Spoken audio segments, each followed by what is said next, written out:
The following morning, the guilt gnawed at me worse than any empty stomach. Should I have called out to Maggie? Tried to understand the low rumble that echoed through the trees, but logic whispered back. What language did I have to speak with these creatures? What welcome awaited a human in their world? The silence, however, was a different beast now. It wasn't oppressive anymore, but pregnant with possibility. The wind rustling through the leaves sounded like whispers, and the flitting shadows of unseen birds seemed like furtive glances.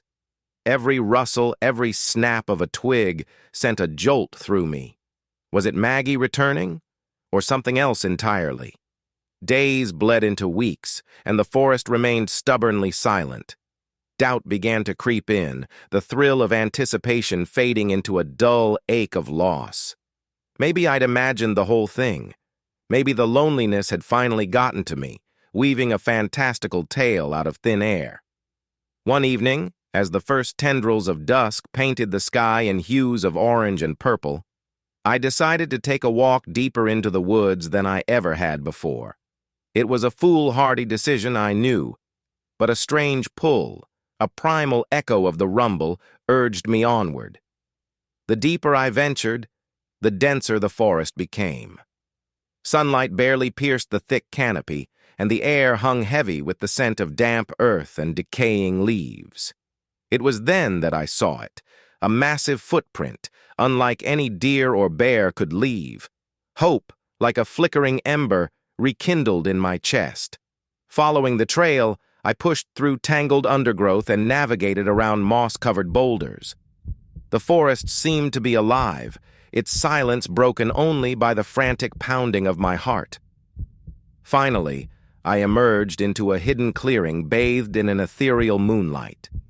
In the center stood Maggie, not alone this time, but surrounded by her kin. Their eyes, once glowing embers, now held a strange mix of curiosity and welcome?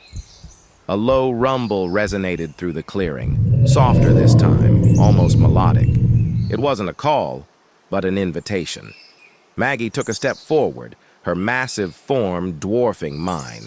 She reached out a hand, or rather, a massive appendage with 3 long fingers and a thumb. Hesitation flickered across my face, but the yearning for connection, for understanding, was stronger. I reached out, my human hand dwarfed by hers. As our skin touched, a warmth, a current of energy surged through me.